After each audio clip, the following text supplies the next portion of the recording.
চারটে বিধানসভার উপনির্বাচনে নতুন ট্রেন্ড, হিন্দুদের ভোট দিতে দেব না।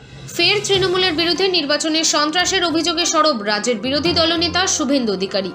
মঙ্গলবার বিকেলে 100 জন দলীয় কর্মী সমর্থককে নিয়ে রাজভবনে হাজির রাজ্যের বিরোধী দলনেতা শুভেন্দু অধিকারী। ওই কর্মী সমর্থকদের ভয় দেখিয়ে উপনির্বাচনে ভোট দিতে দেওয়া হয়নি বলেই অভিযোগ করছেন বিজেপি। মঙ্গলবার দুপুরে 4 বিধানসভা কেন্দ্রের কর্মী সমর্থকদের নিয়ে রাজভবন পৌঁছান বিজেপির তমগ্ন ঘোষ, শঙ্কুদেব পণ্ডারা। বিকেলে শুভেন্দু পৌঁছে সবাইকে নিয়ে রাজ্যপালের সঙ্গে দেখা করেন। রাজ্যপালের সামনে শুভেন্দুর অভিযোগ করেন, গত লোকসভা ও পরে 4 আসনের উপনির্বাচনে বেছে বেছে হিন্দু ভোটারদের ভয় দেখিয়ে ভোট দিতে দেয়নি শাসক তৃণমূল কংগ্রেস। রাজ্যপালের কাছে এদিন রাষ্ট্রপতি দ্রৌপদী মুর্মুর সঙ্গে তাদের দেখা করার ব্যবস্থা করে দেওয়ার আবেদন জানান শুভেন্দু। এখানে কোনো ভোটারকে, হিন্দু ভোটারকে ভোট দিতে দেওয়া হয়নি। এ খুব অ্যালার্মিং। আমরা সংবিধানের হেডকে বলেছি, খুব খুব অ্যালার্মিং এবং খুব বড় ইস্যু। আমি মহামান্য রাজ্যপালের কাছে 3টে জিনিস চেয়েছি। আমি বলেছি ডায়মন্ড হারবার লোকসভার ফলতা, ডায়মন্ড হারবার, ক্যানিং, মিনাখা, বাদুড়িয়া, হাড়োয়া আর 4টি উপনির্বাচনের যে কোনো হিন্দু গ্রামে বা রায়গঞ্জের যে কোনো একটা ওয়ার্ডে গিয়ে আমাদের এই অভিযোগের সত্যতাটা আপনি দেখে আসুন। আমি বলেছি আমাদের এই যারা আপনার কাছে এসছে এদের সঙ্গে রাষ্ট্রপতি মহোদয়ের দেখা করার ব্যবস্থা আপনাকে করতে হবে। আমরা রাষ্ট্রপতি ভবনে এই যাদের ভোট দিতে দেয়নি তাদেরকে নিয়ে রাষ্ট্রপতি মহোদয়কে বলতে চাই, you are the constitutional head of our country. আপনি দেখুন পশ্চিমবঙ্গে কি চলছে।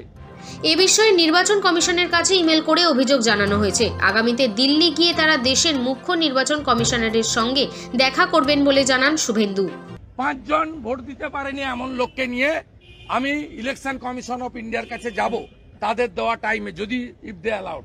কোর্টে যাবে পারমিশনের জন্য, কোর্ট যদি গ্র্যান্ট করে হবে। আমি 22-এর পরে ইসিআই জবে বলবে, সেদিনই আমি যারা ভোট দিতে বঞ্চিত হয়েছে অন্তত বলেছি 5 জন। আমি ইসিআই কে বলতে চাই, নর্মস বদলে দেন। আপনার ওয়েব কাস্টিং এর যে অ্যাক্সেস সব প্রার্থীদের দিতে হবে। আপনার কাউন্টিং এ যে কাউন্টিং থেকে লাইভ করতে হবে। সিএপিএফ কে এপিক কার্ড দেখার অধিকার দিতে হবে। এই 4টে বাইপোলে কোথাও এপিক কার্ডে ভোট হয়নি, স্লিপে ভোট হয়েছে। এদিকে শুভেন্দুর এই রাজভবন পর্বকে পুরোপুরি নাটক বলে বর্ণনা করেছে তৃণমূল। আজ বিজেপি অহেতুক কিছু নাটক করেছে, গোহারা হেরেছে, পরাজয়ের দিকে নজর ঘোরাতে এসব নাটক।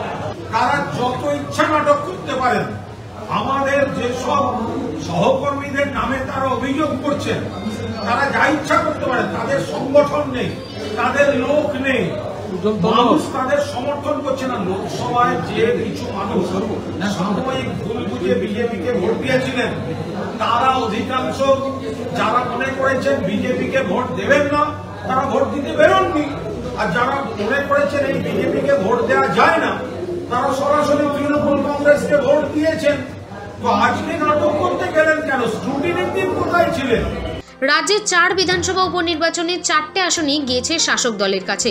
লোকসভার ভোটের পর বিধানসভা উপনির্বাচনেও কার্যত বিপর্যয় নেমে এসেছে বঙ্গ বিজেপিতে। এসবের মাঝেই ভোটের সন্ত্রাসের অভিযোগে শাসক বিরোধী তরজা অব্যাহত। সৌভিক সান্যালের রিপোর্ট, সময়, কলকাতা।